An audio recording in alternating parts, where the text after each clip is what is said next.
Welcome to CoreLogic's update on housing market conditions for April 2019, brought to you by Smartline Personal Mortgage Advisors.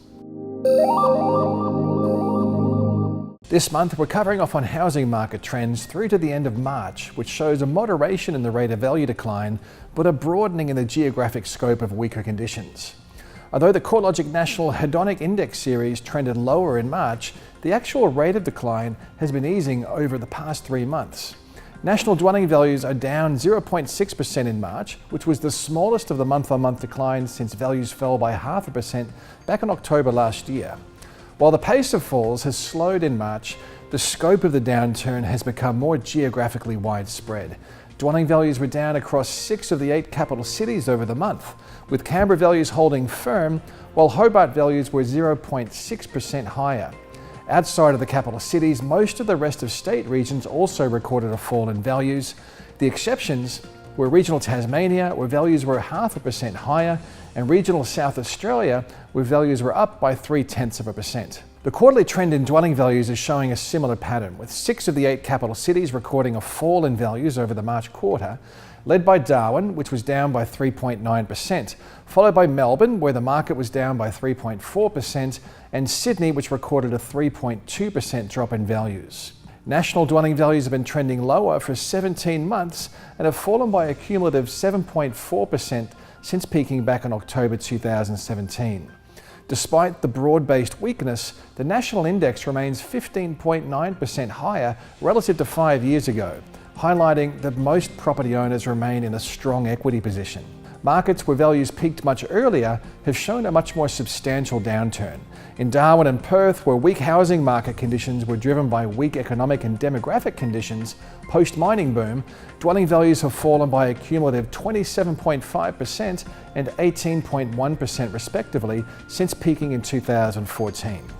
The silver lining here is that housing is now very affordable, and first home buyers are proportionally much more active relative to other areas of the country. On the other hand, dwelling values remained at record highs across Hobart and regional Tasmania, and only marginally lower across Canberra, Adelaide and Brisbane, as well as regional Victoria. Although housing market conditions remain relatively healthy in these regions, conditions have noticeably softened over the past 12 months, with values either slipping or the pace of growth slowing materially. Adelaide's housing market has recently shown some weakness after a long run of steady and sustainable capital growth conditions. The March quarter saw dwelling values slide 0.5% lower, however local values remain almost 1% higher over the year. The March data showed Adelaide as having the lowest median house value of any capital city, recorded at $460,600. Such an affordable entry point to the marketplace, at least relative to other capital cities, together with improving population growth and reasonably healthy economic conditions, should help to keep a floor under Adelaide housing values going forward. Homes are taking an average of 54 days to sell, up only slightly relative to a year ago when the average selling time was tracking at 49 days. Overall, the housing market has recently shown some tentative signs that the downturn in dwelling values is losing some steam.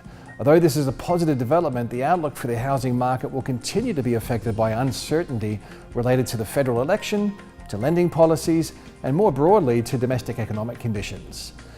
Federal elections generally cause some uncertainty, which is likely amplified more so this time around considering the potential for a change of government, which will also involve significant changes to taxation policies related to investment.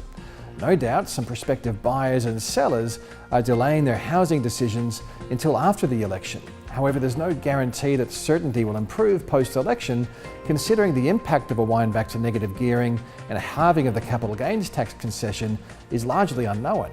It seems a reasonable assumption that removing an incentive from the marketplace would result in some downwards pressure on activity and prices for a period of time.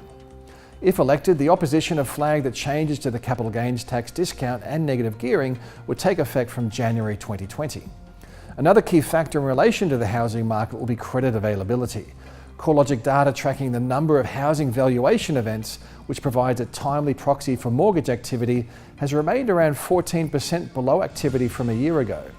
A similar trend is confirmed within the less timely ABS housing finance data, which continued to show a reduction in both investor and owner-occupier lending through to the end of January. While this trend in weaker housing finance commitments is very much entrenched for investment lending, the sharp downturn in owner-occupier lending is more concerning. The value of owner-occupier lending is about 2.6 times higher than the value of investment lending. So the substantial drop in owner-occupier mortgage commitments perhaps explains why the housing downturn is becoming more widespread. The value of owner-occupier housing finance commitments, excluding refinance loans, was down 17.1% compared with January last year, and investment credit was 24.6% lower. While there are headwinds for the housing market, other factors are likely to help to offset weakness, such as the high likelihood that the cash rate will be cut later this year, which may result in lower mortgage rates. While any cuts to the cash rate may not be passed on in full, a lower cost of debt will provide some positive stimulus for the housing market. Arguably, the stimulus won't be as effective as previous interest rate cuts due to the fact that higher serviceability buffers applied to borrowers, whereby lenders are still required to assess serviceability at a mortgage rate of at least 7%, despite mortgage rates which are now available around the 4% mark or even lower. While falling home values are a negative for homeowners, improved housing affordability is the silver lining to this downturn. As dwelling prices trend lower or level out, household incomes are edging higher and mortgage rates remain around the lowest level since the 1960s. First home buyers are clearly taking advantage of the improved levels of affordability and less competition in the market.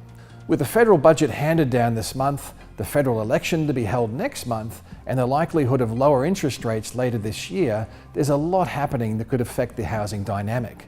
If you'd like to stay up to date on all the news and the latest housing market research, make sure you check out our website at www.corelogic.com.au.